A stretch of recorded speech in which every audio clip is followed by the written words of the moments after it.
নির্দেশনা দেয়, আমরা সেই নির্দেশনাগুলো বাস্তবায়ন করার লক্ষ্যে সবসময় প্রস্তুত আছি, প্রস্তুত থাকবো। শুধু এখনই নয়, আল্লাহ যতদিন বাঁচিয়ে রাখে ইনশাল্লাহ আপনাদের নিয়ে নারায়ণগঞ্জে সুন্দর নারায়ণগঞ্জ করার প্রত্যয় নিয়ে আজকে রাজপথে রাজনীতি করছি।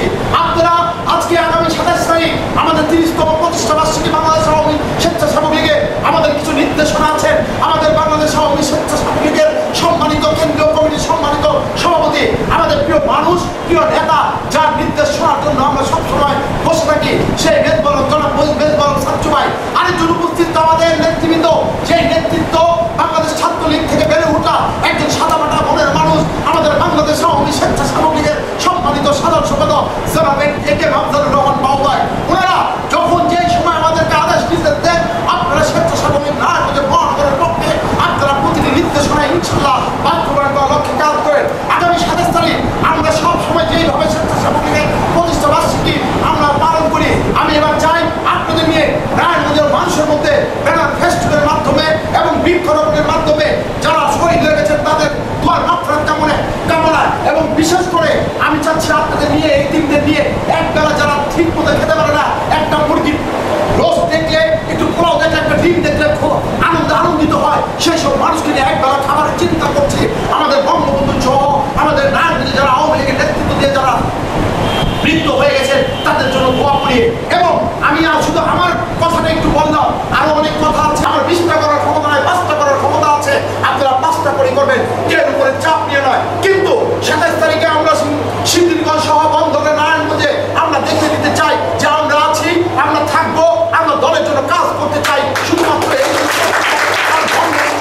এই শিক্ষা দিয়ে গেছে, বঙ্গবন্ধুর প্রতিটি কথা যদি যখন বিবেচনা করি তখন দেখা যায় বঙ্গবন্ধু মৃত্যুর আগে এই দেশের ভবিষ্যৎ অনেক কথার মাধ্যমে বলে গেছেন। উনি বলেছেন যে এবারের সংগ্রাম স্বাধীনতার সংগ্রাম, এবারের সংগ্রাম মুক্তি সংগ্রাম। ওনার ওই বক্তব্যের কারণে আজকে কিন্তু আমরা অবশ্যই স্বাধীনতা সংগ্রাম হয়েছে, মুক্তি সংগ্রাম, মুক্তি পেয়েছি।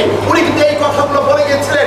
অতএব বঙ্গবন্ধু যখন আমাদেরকে নিয়ে কোন রকম দেশের মানুষকে নিয়ে উনি ভাবেন, সেই ভাবনাগুলো আমরা কিছু কিছু সময় কিছু কিছু মুহূর্তে মানুষের জন্য কাজ করে মানুষের মধ্যে হাসি ফোটাতে চাই। সেই আশাবাদ ব্যক্ত করে আমি আপনাদেরকে আহ্বান করব, মহানগরের নেতৃবৃন্দ আছেন, ওয়ার্ডের নেতৃবৃন্দ আছেন, আপনারা আমাদেরকে উপদেশ দিবেন আমরা কিভাবে আগামী 27 তারিখটা, এবং বিশেষ করে এই যে কোটা আন্দোলন হচ্ছে, কোটা আন্দোলন আমার মনে হয় না এটার কোনো যুক্তিযুক্ততা আছে।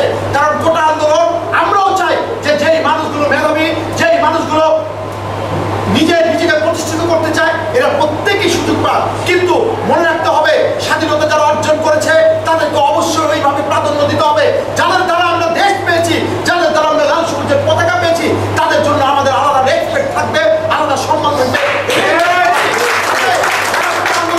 আমি আপনাদেরকে আহ্বান করছি আজকের এই মত বিনিময় সভায় যে আন্দোলন হোক যুক্তির আন্দোলন, আন্দোলন হোক ন্যায্য আন্দোলন। এরকম করে আন্দোলন করবেন না যেখানে আমার সন্তান হবে, সন্তান যাবে হসপিটালে, তার ট্রিটমেন্ট নিতে আমার বোন, আমার মা সেখানে ট্রিটমেন্ট পাবে না।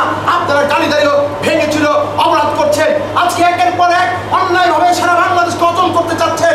এগুলো কার প্রেসক্রিপশন? আমরা কিন্তু বুঝি স্বাধীনতার বিরোধী শক্তিরা আবার তারা এই দেশকে অশান্তি করতে যাচ্ছে। আমরা কিন্তু ভুলে যাই নাই সেই 71 থেকে 75 থেকে আজকে পর্যন্ত আমরা প্রতিটা মুহূর্তে সবকিছু মোকাবেলা করে আল্লাহর রহমতে আওয়ামী লীগ ক্ষমতা আছে, আওয়ামী লীগ উন্নয়ন করছে। আর দেশের মানুষকে সারা পৃথিবীর মানচিত্রে আজকে শেখ হাসিনার মাধ্যমে পৃথিবীর মানচিত্রে আমাদেরকে যে সুন্দরভাবে অবস্থান তৈরি করেছে, এর জন্য কিন্তু আওয়ামী লীগই সবচেয়ে বেশি বাহবা রাখে। এই জন্য কিন্তু আমার নেত্রী শেখ হাসিনাই বাহবা রাখার যোগ্যতা অর্জন করেছে।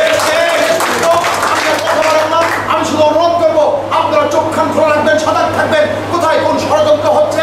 যত খারাপ ষড়যন্ত্র, সব ষড়যন্ত্র মোকাবেলা করতে হবে। আমাদের রক্তে আছে মুক্তিযোদ্ধাদের রক্ত, আমাদের রক্ত আছে বঙ্গবন্ধুর নির্দেশনার রক্ত, আমাদের গায়ে রক্ত আছে। আমরা আওয়ামী লীগ করি কারণ আমরা বিশ্বাস করি আওয়ামী লীগ সবসময় এদেশের জনগণের জন্য কাজ করে। আওয়ামী লীগ শুধু নিজের আগের দূষণের জন্য রাজনীতি করে না, আওয়ামী লীগ মানুষের ভাগ্যের পরিবর্তনের জন্য কাজ করে। আমি আমার বক্তব্য শেষ করলাম।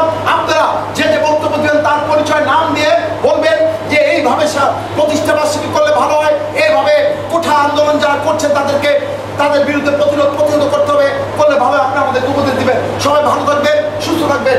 জয় বাংলা, জয় বঙ্গবন্ধু, জয়। আজকের এই কোঠা আন্দোলনকারীর বিরুদ্ধে মত বিনিময় সভা এবং আগামী 27 তারিখে আমাদের প্রতিষ্ঠা